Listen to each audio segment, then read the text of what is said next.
Bismillah, Assalamualaikum warahmatullahi wabarakatuh. Alhamdulillah, wassalatu wassalamu ala rasulillah wa ala alihi wa sahbihi wa sallama tasliman kathira. Yaqulu Rabbuna tabaraka wa ta'ala fi kitabihil karim: يا أيها الذين آمنوا اتقوا الله حق تقاته ولا تموتن إلا وأنتم مسلمون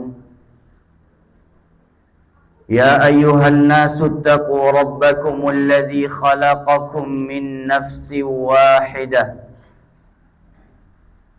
وخلق منها زوجها وبث منهما رجالا كثيرا ونساء واتقوا الله الذي تساءلون به والأرحام إن الله كان عليكم رقيبا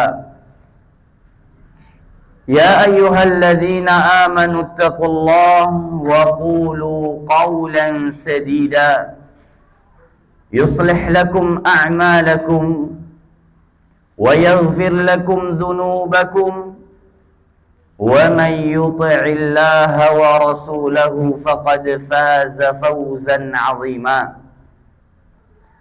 أما بعد فإن أصدق الحديث كلام الله تبارك وتعالى وشر الأمور محدثاتها فإن كل محدثة بدعة وكل بدعة ضلالة. Ma'asyiral muslimin, jamaah yang dimuliakan oleh Allah tabaraka wa ta'ala,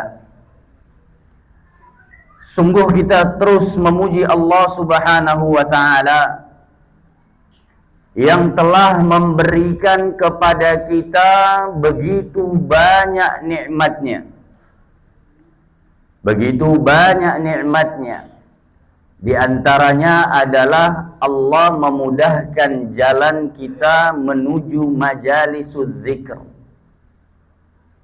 menuju halaqatul ilm, menuju majlis-majlis ilmu yang di dalamnya akan dibahas kalamullah wa kalamu rasulih sallallahu alaihi wasallam, yang di dalamnya dibahas firman-firman Allah, hadis-hadis Rasulullah sallallahu alaihi wasallam, lalu kemudian ucapan-ucapan a'immatus salaf, ucapan-ucapan para ulama salaf.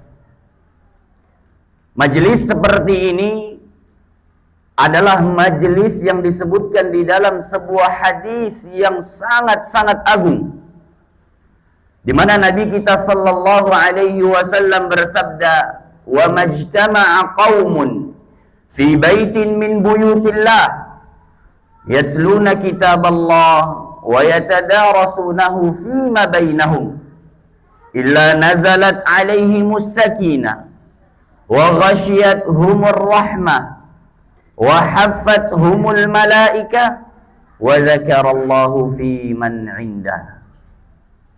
Nabi sallallahu alaihi wasallam mengatakan, dan tidaklah suatu kaum, sekumpulan orang, berkumpul di salah satu rumah dari rumah-rumahnya Allah subhanahu wa ta'ala, masjid, yang di dalamnya mereka berzikir kepada Allah, mereka membaca ayat-ayat Allah subhanahu wa ta'ala, dan juga mereka saling mengajarkan di dalam majelis itu di antara mereka. Tidaklah semua itu dilakukan melainkan kata Nabi sallallahu alaihi wasallam, nazalat alaihimus sakinah, akan turun ketenangan di dalam hati-hati mereka. Ketenangan karena yang dibacakan adalah firman Allah subhanahu wa ta'ala. Yang disebutkan adalah hadis Nabi sallallahu alaihi wasallam, wa ghasyiyatuhumur rahmah. Tidak hanya sampai turun ketenangan kepada mereka, Namun kata Nabi sallallahu alaihi wasallam melanjutkan, mereka akan diliputi rahmat Allah Subhanahu wa taala.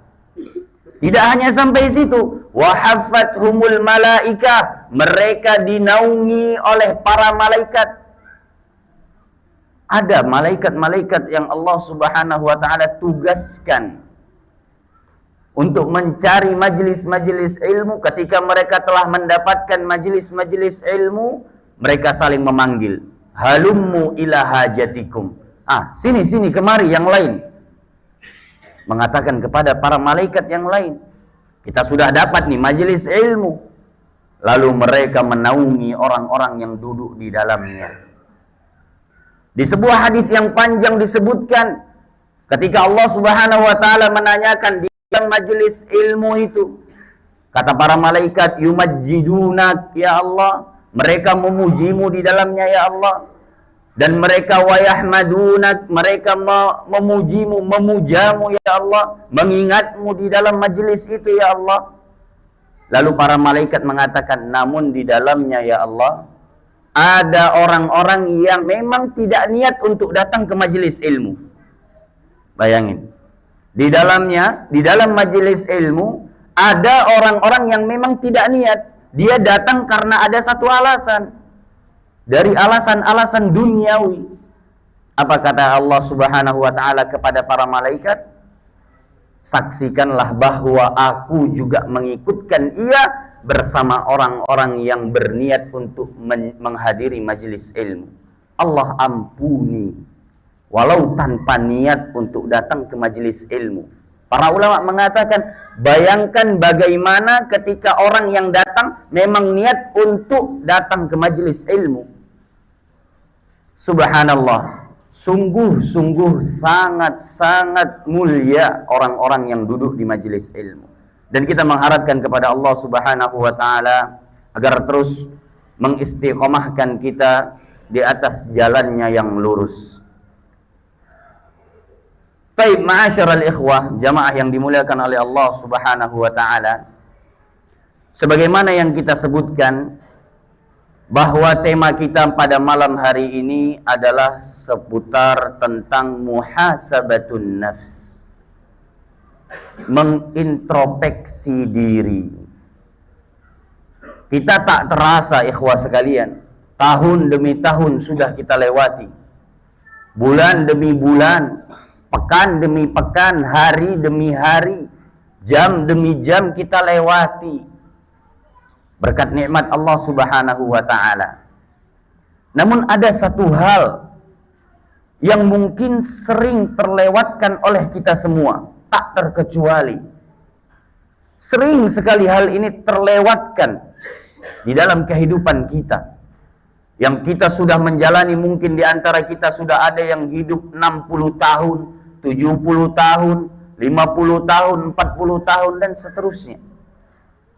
Namun satu hal ini tentu saya sangat yakin kita banyak melewatkannya, kita banyak melalaikannya, yaitu seputar introspeksi diri, menghitung-hitung diri kita, mengoreksi diri kita.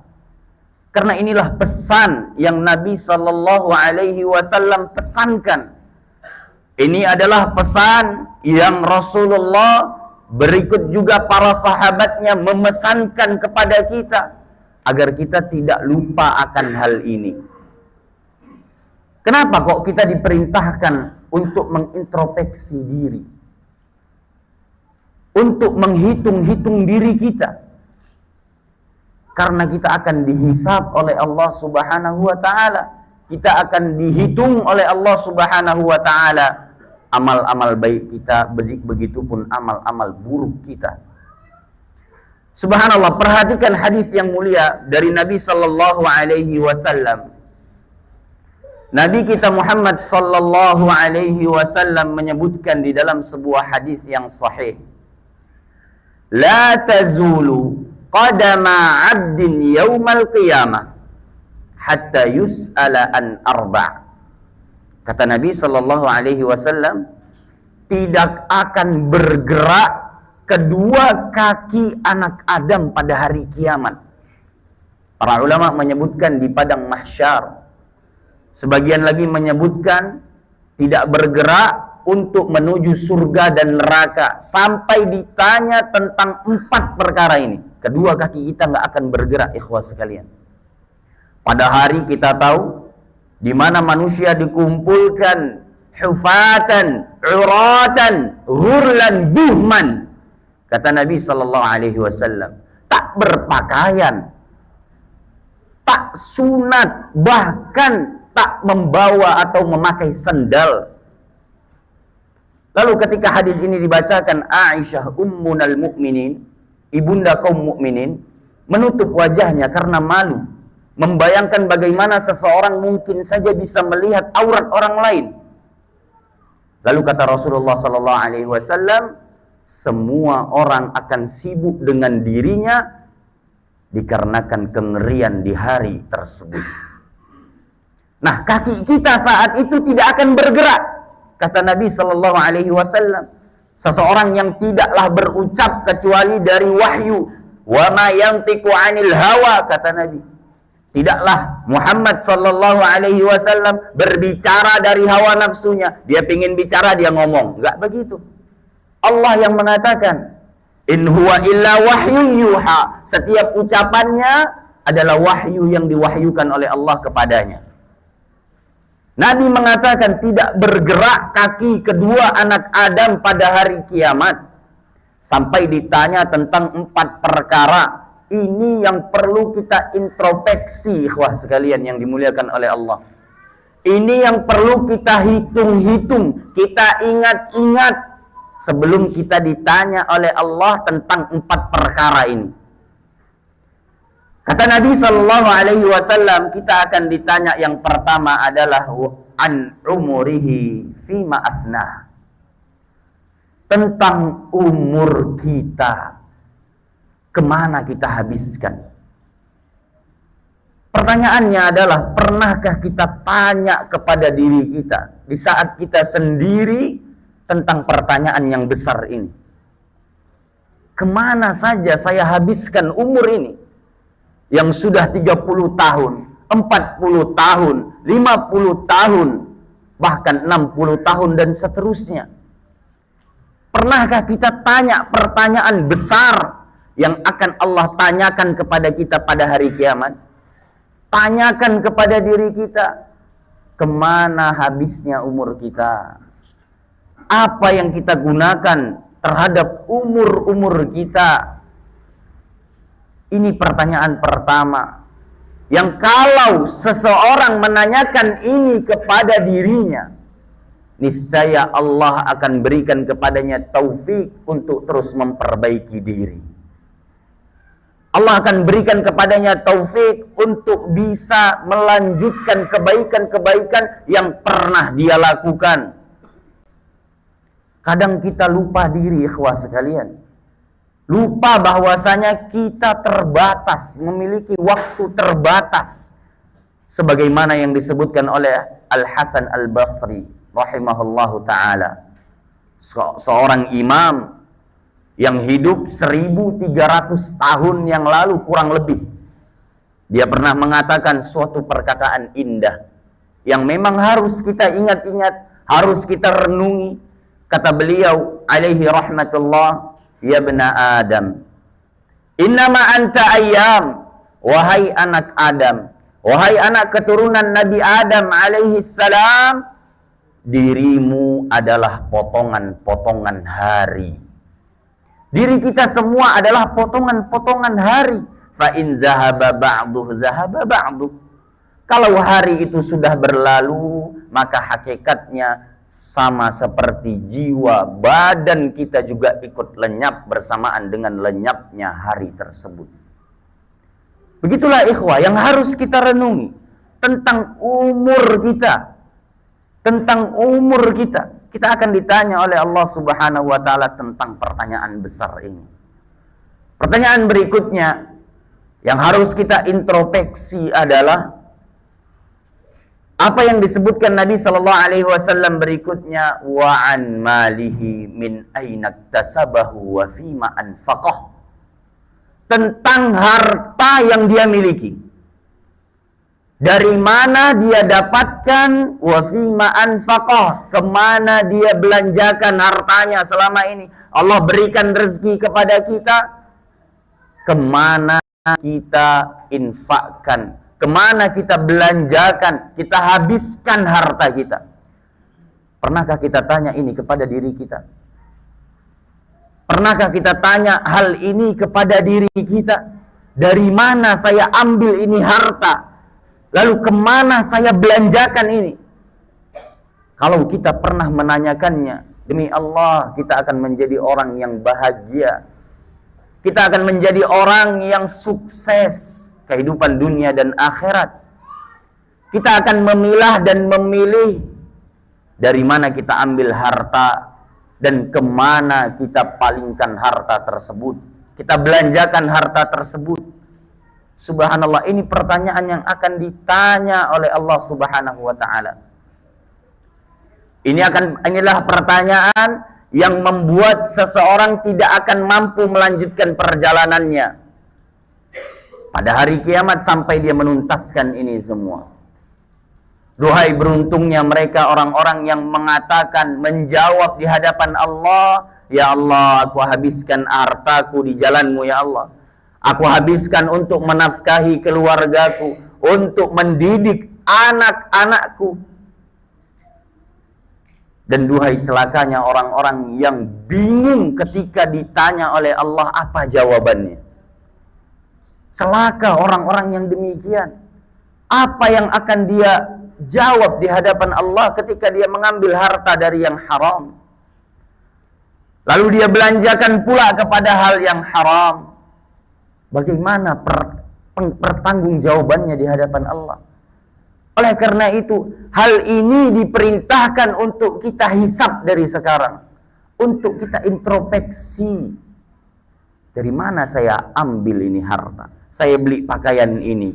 Saya beli jam tangan ini. Saya beli kendaraan ini. Dari mana ini hartanya? Saya kasih makan istri anak saya. Dari mana ini saya dapatkan?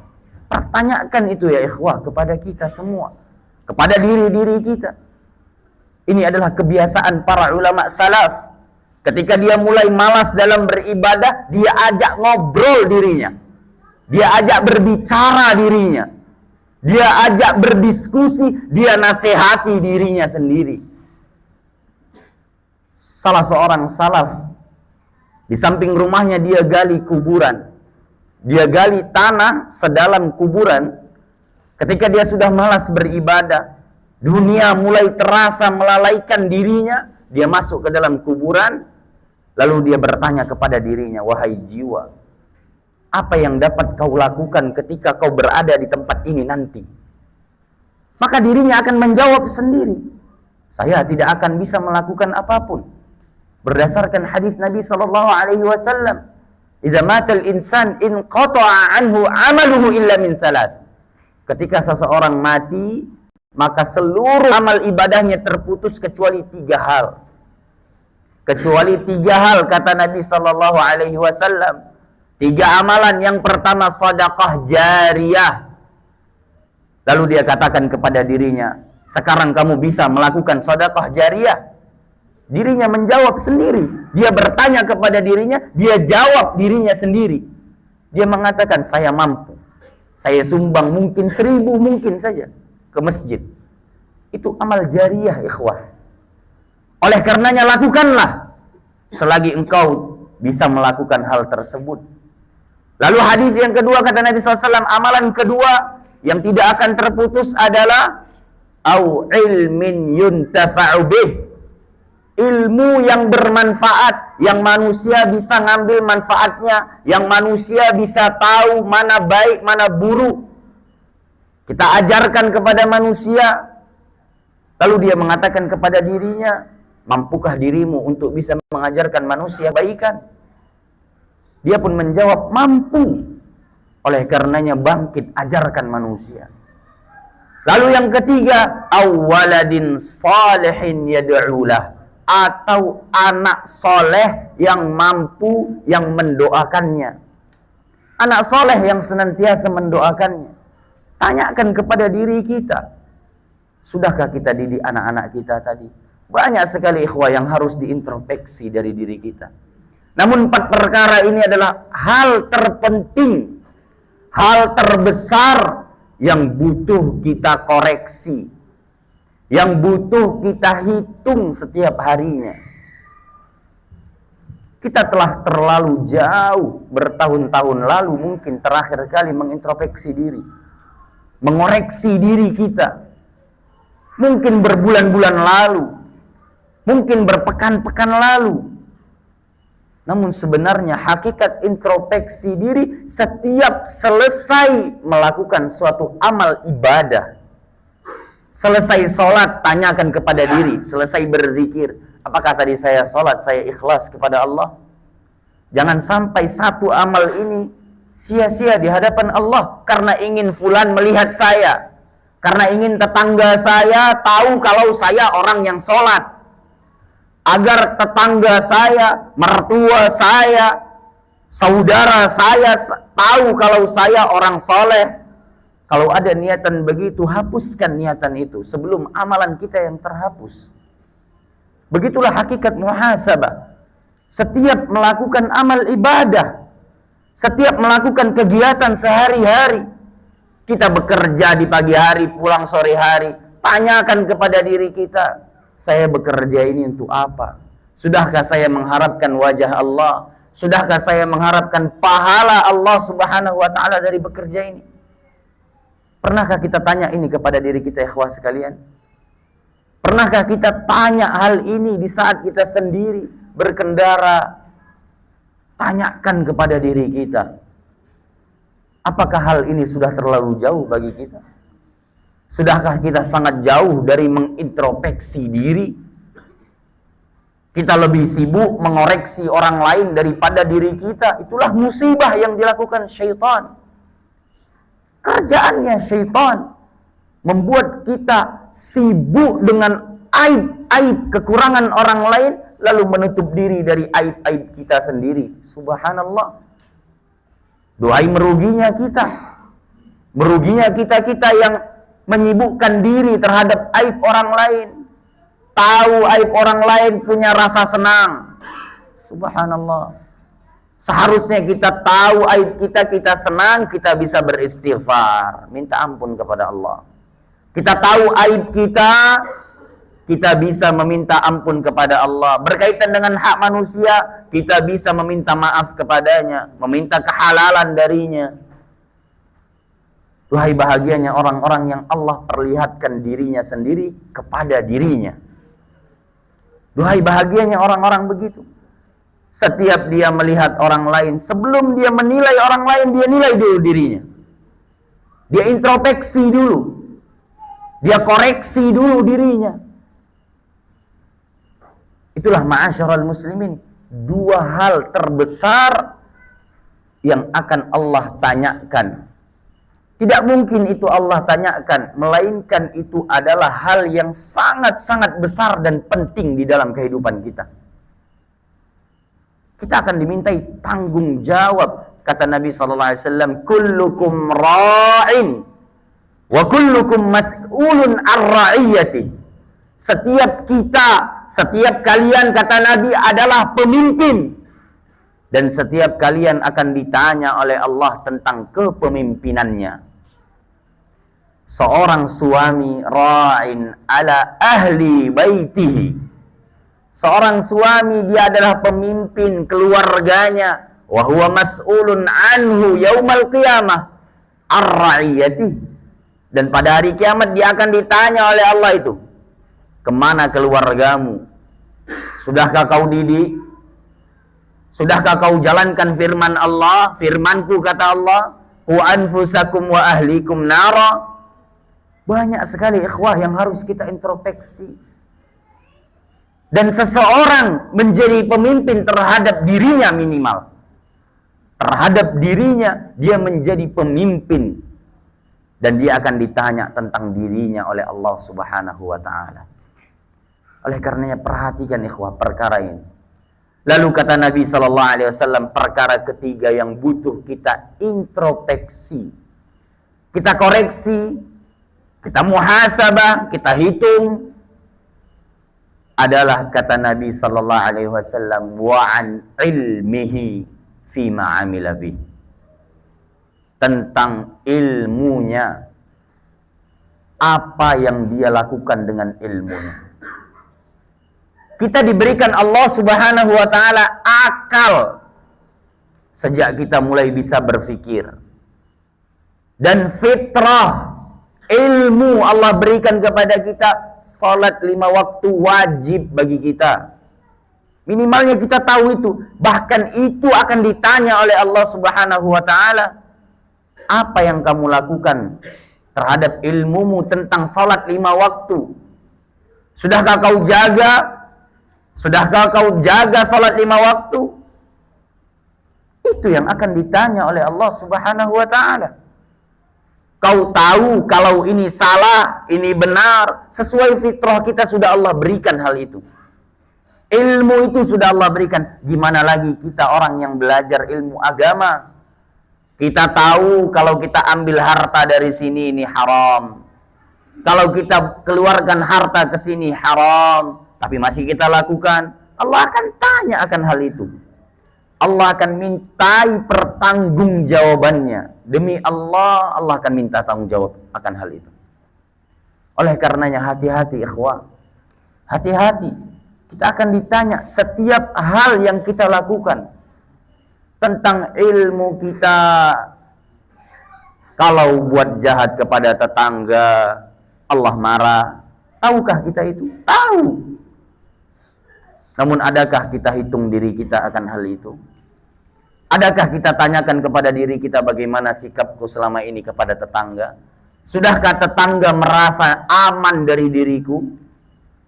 Sudahkah tetangga merasa nyaman menjadi tetanggaku? Kalau kita sibuk akan hal ini, kita akan tidak sibuk dengan aib-aib urusan orang lain. Disitulah keislaman sempurna seorang mukmin dinilai. Berdasarkan hadis Nabi sallallahu alaihi wasallam, min husni islamil mar'i tarkuhu ma la ya'ni. Termasuk dari bagusnya Islam seseorang, tandanya kata Nabi, dia tinggalkan hal yang enggak bermanfaat baginya. Dia timbang dirinya, bermanfaat atau enggak ini untuk agama saya, atau minimal untuk dunia saya, bermanfaat nggak ini? Kalau nggak bermanfaat dia tinggalkan. Itu tanda Islamnya baik. Itu tanda Islamnya bagus. Islamnya mulai menuju kesempurnaan. Kita inginkan itu ikhwah sekalian. Orang-orang yang tersibukkan dengan dirinya, berapa banyak harus yang kita tanyakan dalam keseharian?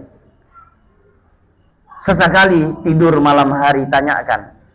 Tanyakan kepada diri kita sebelum memejamkan mata. Tanyakan, buat dosa apa saya hari ini? Buat kesalahan apa saya hari ini? Apa yang menjadi kekurangan saya hari ini? Sibuk kita dengan itu, lupa kita akan aib orang lain. Sibuk kita dengan hal itu, gak akan teringat kita kesalahan-kesalahan orang lain. Sudahkah amalan saya bertambah? Sudahkah saya menjadi lebih baik? Adakah saya tadi minta maaf ke orang, saya tadi buat salah? Dan seterusnya. Terlalu sibuk seorang mukmin terhadap dirinya, untuk kebaikan dirinya, daripada menyibukkan diri kepada hal-hal yang tidak berguna untuk kita, menyibukkan diri terhadap aib-aib orang lain. Ini nasihat untuk saya pribadi, kemudian untuk kita semua. Dan siapapun yang mendengarkannya.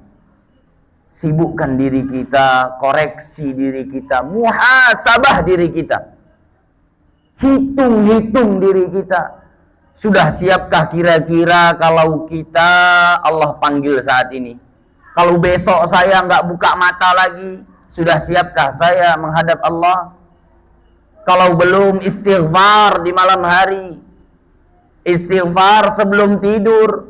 Ketika kita bangun, sekalipun kita telah menghadap Allah saat itu, kita akan bahagia. Kita akan bahagia. Jangan ketika ada orang lain baru kita seakan-akan memperbaiki diri. Seakan-akan kita membagus-baguskan diri. Jangan. Di saat sendiri, di atas tempat tidur, di saat hanya Allah Subhanahu wa ta'ala yang tahu, kita koreksi diri kita, minta ampun kepada Allah terhadap kesalahan-kesalahan yang sudah kita lakukan di hari itu. Beruntungnya orang-orang yang begini, ikhwah sekalian. Kita akan ditanya oleh Allah tentang ilmu kita. Berikutnya yang keempat, perkara penting yang harus kita ukur, yang harus kita perhatikan, yang harus kita introspeksi adalah kata Nabi, wa an jismihi fima ablah. Tentang tubuhnya. Allah berikan fisik kita, ada yang sempurna, ada yang kuat. Allah akan tanya itu, kemana kamu lenyapkan kekuatan pada dirimu? Kemana kamu gunakan kesempatan Allah menguatkan dirimu? Allah menguatkan jisemmu, Allah kuatkan jiwamu, badanmu. Kemana kamu gunakan itu? Duhai celakanya ketika kita ditanya akan hal itu. Ya Allah, saya gunakan untuk mencaci fulan, saya gunakan untuk memaksiatimu ya Allah. Lisan kita bisa berbohong, namun pada hari itu, pada hari di mana tidak akan bermanfaat apapun kecuali orang-orang yang datang dengan amalnya, lisannya Allah Subhanahu wa ta'ala tutup, Allah kunci. Al-yawma nakhtimu ala afwahihim. Pada hari ini kata Allah, kami tutup lisan-lisan mereka. Wa tukallimuna aydihim. Dan tangan-tangan mereka yang akan berbicara kepada kami. Wa arjuluhum. Dan kaki-kaki mereka. Bima kanu ya'malun. Tentang apa yang dulu mereka kerjakan. Sesiap apapun kita saat ini mempersiapkan jawaban ketika diinterogasi oleh seseorang. Bayangkan lisan tak bisa berbicara. Bahkan lisan marah. Kita marah kepada tubuh kita sendiri. Kita bertanya kepada tubuh kita, wa qalu li juludihim lima syahidtum alaina. Dalam surat Fussilat Allah mengatakan, kita mengatakan kepada kulit-kulit kita bahkan, lima syahidtum alaina, kenapa kamu bersaksi atas kami? Atas apa yang kami lakukan?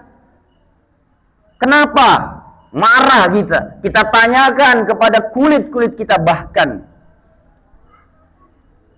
Pada hari itulah diri kita mengatakan, qalu antaqanallah allazi antaqa kulla syai. Maka kulit menjawab, diri kita menjawab, selain lisan, Allah yang membuat kami berbicara. Allah yang membuat kami berbicara, dan dialah yang telah membuat segala sesuatu bisa berbicara. Jadi tak ada daya untuk kita nanti berbohong di hadapan Allah Subhanahu wa ta'ala. Oleh karenanya jujur kepada diri kita mulai saat ini. Mulai saat kita mendengarkan ini, mulai saat kita sadar akan hal ini. Jujur kepada diri sendiri. Tanyakan kepada diri sendiri di malam hari. Subhanallah, demi Allah, beruntung orang-orang yang menyibukkan dirinya sendiri. Beruntung orang-orang yang terus mengoreksi dirinya. Beruntung orang-orang yang ketika mendapati dirinya penuh kesalahan, dia meminta ampun. Bukankah itu yang disebutkan di dalam hadis? Aznaba abdi, kata Allah Subhanahu wa ta'ala di dalam hadis qudsi, hambaku telah melakukan dosa. Hambaku telah melakukan dosa, dan dia mengetahui annalahu rabbun yaghfiruz dzamba. Namun dia tahu kalau dia punya Rabb, dia punya Tuhan yang mengampuni segala dosa. Dia tahu, dia sadar kalau dia punya Tuhan, punya Allah yang mengampuni segala dosa-dosa. Lalu dia meminta ampun kepadaku. Esok harinya pun begitu lagi. Adnaba abdi, hambaku berbuat dosa. Dan dia tahu kalau dia anna lahu rabban yaghfirudz dzamba. Dia tahu kalau dia punya Tuhan, dia punya Rabb yang mengampuni segala dosa. Lalu dia meminta ampun kepadaku. Aku ampuni, kata Allah Subhanahu wa taala. Sekalipun kita orang-orang yang masih terus terjatuh, tergelincir dalam dosa. Ketika kita introspeksi tadi, muhasabah diri, kita minta ampun kepada Allah, Allah pasti akan ampuni. Allah pasti akan ampuni. Di dalam sebuah hadis yang sahih, hadis qudsi juga, Allah Subhanahu wa taala mengatakan kepada seorang hamba, "Lau ataitani biqurabil ardi khataya." Kalaulah seorang hamba datang kepadaku dengan membawa segumpal bumi, sebesar bumi kesalahan dosa, lalu dia memohon ampun kepadaku, ghafartu lahu wala ubali, kata Allah.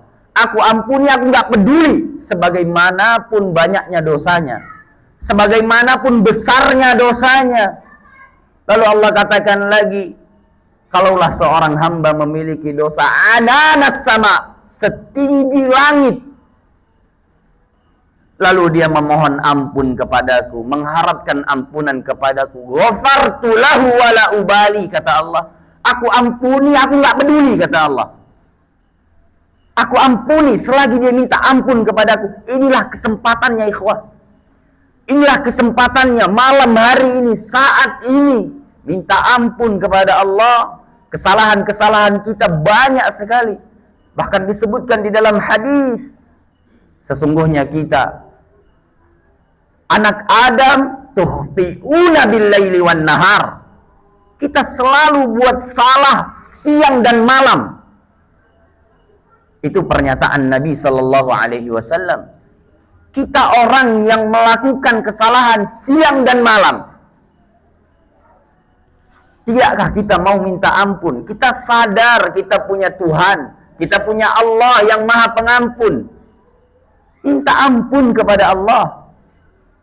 Minta ampun kepada Allah. Allah yang tahu hati-hati kita, Allah yang tahu amal-amal kita.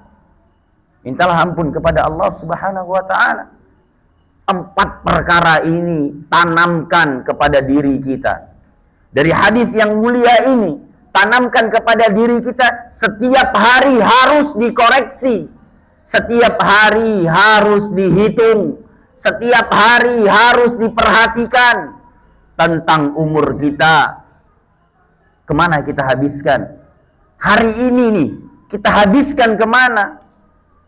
Saya tadi melakukan ini, saya tadi datang ke majelis ilmu. Ketika dapat ada kebaikan, kita ingat-ingat puji Allah Subhanahu wa ta'ala. Alhamdulillah, hari ini saya datang ke majelis ilmu. Tiba-tiba kita teringat pada malam hari, kalau kita tadi pagi melakukan kesalahan, astagfirullah, astagfirullah wa atubu ilaih. Ya Allah, ampuni aku beristighfar kepadamu, ya Allah, ampuni aku. Bahagia orang yang begini. Tanyakan 4 hal ini tentang umur kita. Baru kemudian tentang harta kita. Dari mana kita dapatkan, kemana kita belanjakan. Setiap harinya. Setiap harinya. Lalu yang ketiga, tentang ilmu kita. Kita tahu Allah marah kalau kita lakukan ini. Kita tahu kalau ini wajib, ini Allah perintahkan. Kenapa kita nggak lakukan? Minta ampun kepada Allah. Kita sadar, kita semua tahu kita mempunyai Allah yang Maha Pengampun. Kita semua sadar, tahu kita mempunyai Allah Subhanahu wa ta'ala yaghfirudz dzunuba jami'a, yang mengampuni segala jenis dosa. Bahkan ketika kita mengkhianati Allah, kita mensekutukan Allah, kita bertaubat, Allah akan ampuni. Bayangin ikhwah, kesempatan besar masih mau kita sia-siakan. Kesempatan besar, masih bisa-bisanya kita untuk tidak memanfaatkan itu. Merugilah kita kalau kita menjadi orang-orang yang lalai dan lupa akan hal itu. Yang terakhir tentang tubuh kita. Hari ini Allah berikan kepada kita kesehatan. Untuk apa saya lakukan kesehatan ini? Untuk apa saya gunakan kesehatan ini? Sudahkah pada kebaikan-kebaikan atau belum? Tanyakan. Ini nasihat untuk saya pribadi, kemudian kita semua dan siapapun yang mendengarkannya. Nasihat yang saya petik dari Nabi sallallahu alaihi wasallam. Nasihat yang saya petik dari firman-firman Allah Subhanahu wa taala. Orang-orang yang beriman ketika dibacakan kepadanya ayat-ayat Al-Qur'an, zadathum iman, mereka bertambah imannya, bertambah sadar. Kita masih punya kesempatan, kita masih punya waktu yang mana orang yang sudah mendahului kita tidak punya miliki lagi, tidak pernah akan memilikinya lagi. Orang-orang yang kemarin kita angkat jenazahnya sudah tidak memiliki kesempatan ini lagi. Orang-orang yang kemarin kita mandikan sudah tidak punya kesempatan ini lagi. Oleh karenanya, sebelum kita semua menjadi orang-orang yang tidak punya kesempatan, manfaatkan kesempatan ini. Manfaatkan kesempatan ini, ikhwah sekalian yang dimuliakan oleh Allah Subhanahu wa ta'ala. Kata Umar bin Al-Khattab, hasibu anfusakum qabla an tuhasabu. Kata Umar bin Al-Khattab, hitung introspeksi diri kalian sebelum kalian akan ditanya, akan diinterogasi oleh Allah Subhanahu wa ta'ala. Wazinu a'malakum qabla an tuzanu. Dan timbang amal kita sebelum kita ditimbang oleh Allah Subhanahu wa ta'ala. Timbang hari ini mana lebih dominan, baik saya atau buruk saya. Timbang pada hari ini ketika keburukan saya lebih banyak, saya tutupi dengan istighfar, dengan minta ampun kepada Allah. Begitulah disebutkan di dalam sebuah hadis. Seseorang yang sering beristighfar, lisannya beristighfar, mungkin mudah, namun hanya orang-orang yang diberikan taufik oleh Allah yang bisa mengucapkannya. Astaghfirullah. Sekalian renungi apa kesalahan-kesalahan kita. Astaghfirullah. Ingat, astaghfirullah. Duhai kesempatan yang sangat berharga. Duhai kesempatan yang sangat berharga. Demi Allah, sangat berharga. Kata Maimun bin Mihran rahimahullahu ta'ala, sepantasnya seseorang lebih dia mengintrospeksi dirinya ketimbang seorang dengan partnernya dalam bisnis. Kalau dalam bisnis kita punya teman, kita punya sahabat yang berserikat dalam bisnis, kita hitung-hitung itu. Kita hati-hati, jangan sampai nanti dia melenceng. Jangan sampai nanti dia curang. Kata Maimun bin Mihran, seseorang seharusnya lebih dan lebih lagi melakukan hal itu kepada dirinya. Jangan sampai dirinya melenceng. Jangan sampai dirinya lupa akan kewajiban-kewajibannya sebagai seorang hamba. Ini nasihat demi Allah untuk diri saya tertuju. Untuk diri saya tertuju dan untuk kaum muslimin dan siapapun yang mendengarkannya. Mungkin waktunya sudah mendekati Isya, atau biasa dilanjut? Bagaimana? Biasanya salat Isya dulu baru sambung atau dilanjut saja?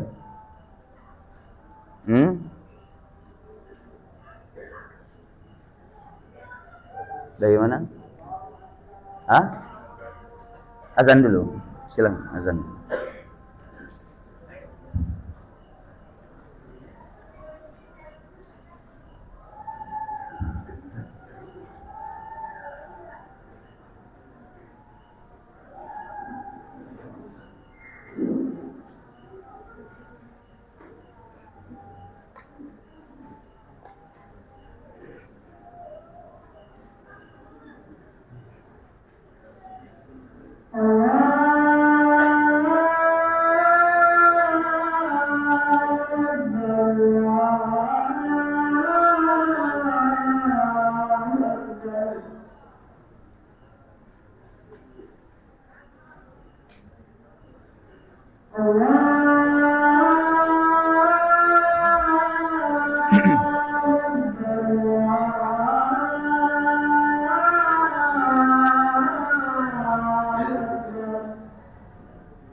Alhamdulillah, wassalatu wassalamu ala rasulillah wa ala alihi wa sahbihi wa sallama tasliman katsira, amma ba'd. Tadi dapat pesan, mungkin sisa sesi tanya jawab. Bagi ikhwah yang ada mau bertanya, tafadhal, silahkan.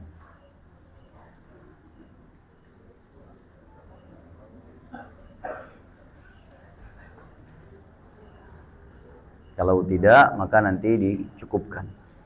Ya.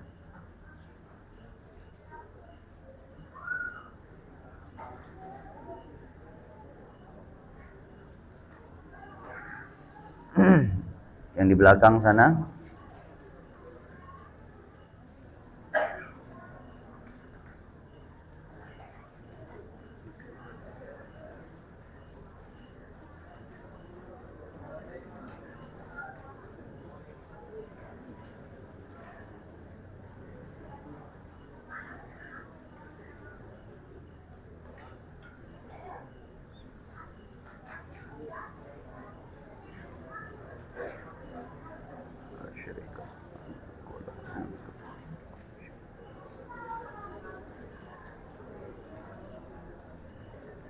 Cukup kan?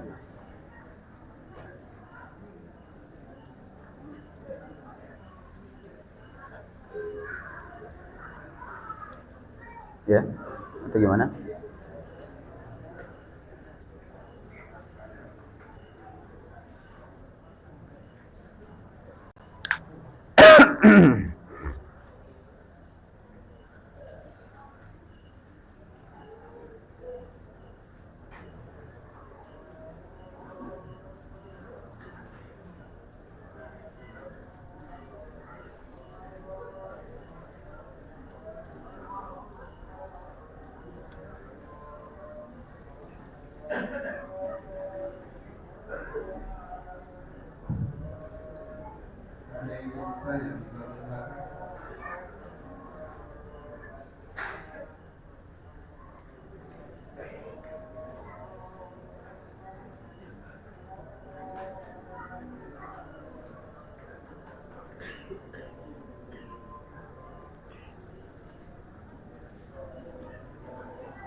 Cukup?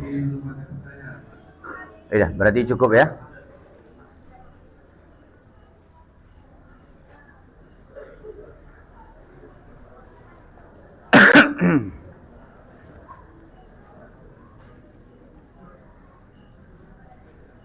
Gimana? Cukup?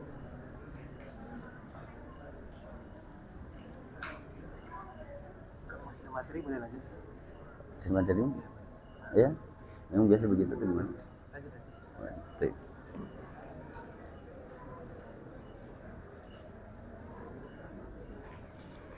Alhamdulillah, mungkin tidak panjang. Berikutnya adalah sisa dari apa yang akan kita sebutkan. Dari sebuah hadis Nabi sallallahu alaihi wasallam, Nabi sallallahu alaihi wasallam bersabda, "Al-kayyisu man dana nafsah wa amila lima ba'dal maut." Kata Nabi sallallahu alaihi wasallam, orang yang cerdas, orang yang cerdik adalah orang yang bisa menundukkan hawa nafsunya dan terus-menerus beramal untuk persiapan setelah kematian. Ini kata Nabi orang yang cerdas. Dia tahu kalau dirinya tak selamanya di bumi ini. Dia tahu kalau dia hanya sekedar singgah. Sebagaimana yang Nabi sallallahu alaihi wasallam katakan. Nabi sallallahu alaihi wasallam mengatakan, tidaklah diriku melainkan seperti seseorang yang bepergian dan singgah di bawah sebuah pohon. Orang yang berpergian jauh, ini permisalan Nabi zaman dahulu. Orang berpergian jauh dulu pakai onta, pakai kuda, pakai keledai. Ditimpa panas matahari. Nah, kata Nabi sallallahu alaihi wasallam, permisalanku hidup di dunia ini hanya seperti orang yang sedang melakukan perjalanan jauh, yang dia beristirahat di bawah pohon. Summa raha wa tarakaha. Setelah dia selesai istirahat, dia akan tinggalkan naungan pohon tadi. Begitulah dunia di sisi Nabi sallallahu alaihi wasallam. Dan orang yang cerdas, kata Nabi, dia sadar akan hal itu. Al-kayyisu man dana nafsah. Orang yang cerdas, orang yang pintar adalah orang yang dia bisa menundukkan hawa nafsunya. Ini berat. Ini berat. Siapapun sadar akan hal itu. Menundukkan hawa nafsunya. Dan kemudian selesai dia menundukkan hawa nafsunya, dia beramal persiapan kehidupan setelah kematian. Ini orang yang cerdas, kata Nabi sallallahu alaihi wasallam. Wal ajizu man ittaba'a nafsuhu hawaha. Dan kebalikannya, orang yang lemah, orang yang bodoh adalah orang yang terikut kalah dengan hawa nafsunya. Wa tamanna 'ala Allahil amani, dan juga berangan-angan tentang Allah Subhanahu wa taala, angan-angan yang besar yang membuatnya tertipu. Dia belajar kalau Allah Maha Penyayang. Kita belajar semua itu. Dia sadar Allah itu Maha Penyayang, lalu dia berleha-leha dengan kemaksiatan. Dia berpikir Allah kan Maha Penyayang. Ini yang sering menipu kita. Ini yang sering menipu kita. Orang berangan-angan mengatakan Allah Subhanahu wa taala kan Maha Pengampun. Tenang aja lah. Terus dia istimrar ala dzunub wal ma'asi. Dia terus menerus buat kemaksiatan dengan dalih kalau Allah itu Maha Pengampun, Allah itu Maha Penyayang. Ya, tenang saja, nanti Allah mungkin ampuni saya. Angan-angannya terlalu tinggi tentang itu. Allah berikan ampunan, Allah berikan kasih sayang bagi orang-orang yang menjalankan sebab-sebabnya. Itu perlu digarisbawahi.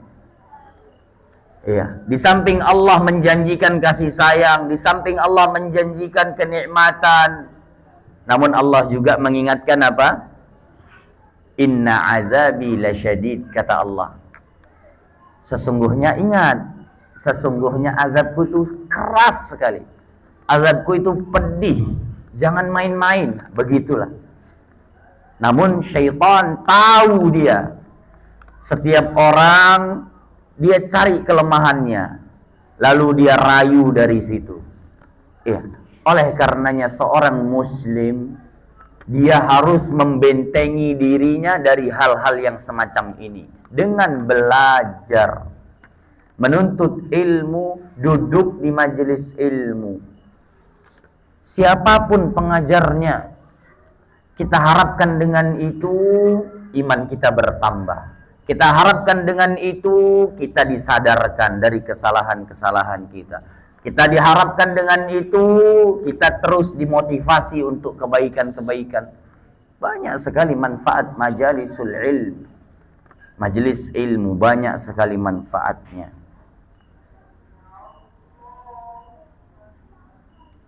Amin.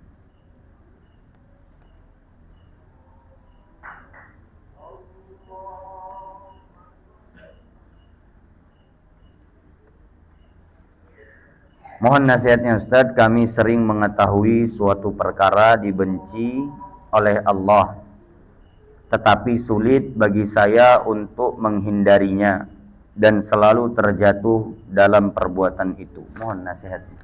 Begitulah manusia. Seperti yang saya sebutkan tadi, hadis Nabi Sallallahu Alaihi Wasallam. Seseorang punya ilmunya, maka dia harus pertanggungjawabkan ilmunya tadi. Dia tahu ini dibenci oleh Allah. Ini langkah pertama untuk membentengi diri. Dia tahu dibenci oleh Allah, namun kadang masih sering terjatuh.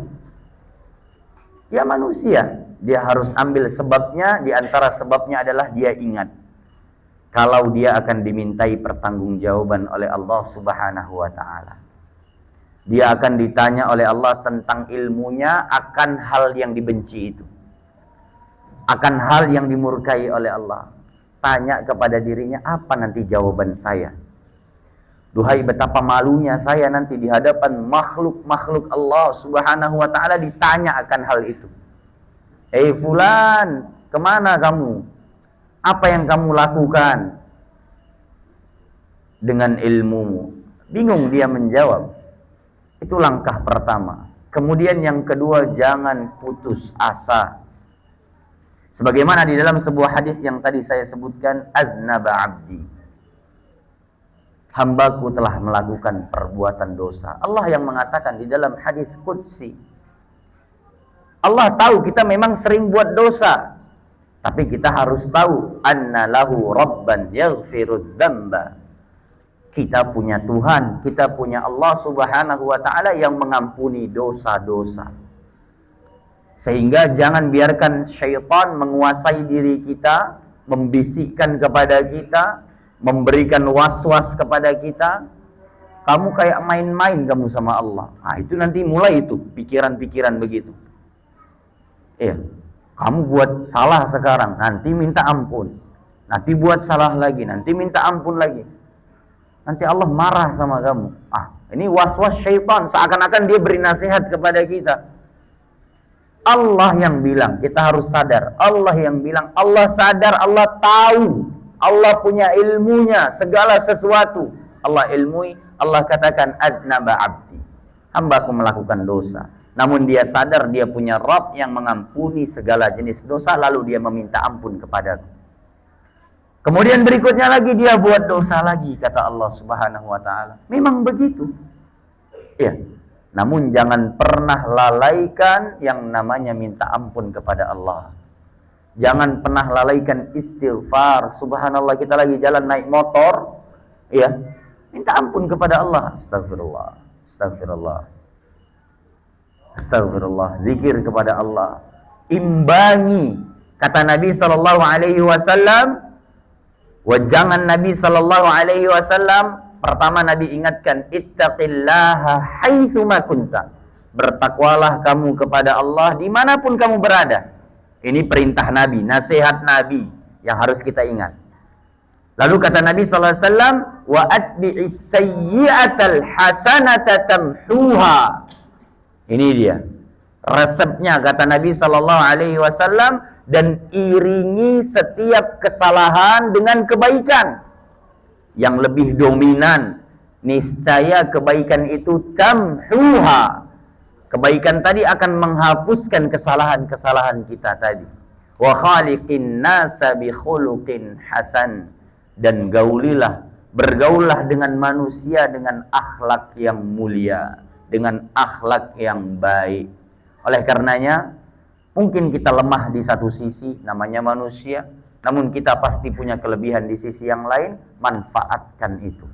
Manfaatkan itu. Di antaranya yang lain adalah mendatangi majelis ilmu. Di antaranya menghadiri majelis ilmu, mendatangi majelis ilmu. Karena kata Allah Subhanahu wa taala di dalam hadis qudsi apa? Orang yang duduk nggak niat, yang saya bilang tadi di awal. Orang yang duduk ke majelis ilmu ini datang karena dia lewat lihat orang rame-rame, kenapa? Bingung dia datang, nggak sengaja duduk dia di sudut situ. Itu yang diadukan oleh malaikat. Ada orang, ya Allah, dia nggak ada kebutuhan dalam menuntut ilmu. Dia nggak niat nuntut ilmu, gitu maksudnya. Namun dia duduk situ karena ada hal lain. Mungkin dia cuma mau istirahat. Mungkin dia cuma penasaran kenapa rame-rame.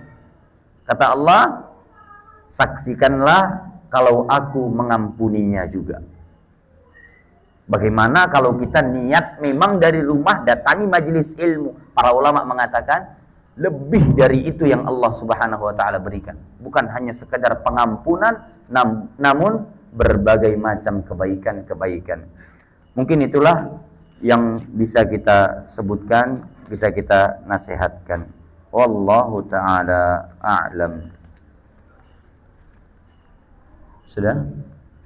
Baik, kita cukupkan. Subhanakallahumma wa bihamdika asyhadu an la ilaha illa anta astaghfiruka wa atubu ilaik. Wassalamu alaikum warahmatullahi wabarakatuh.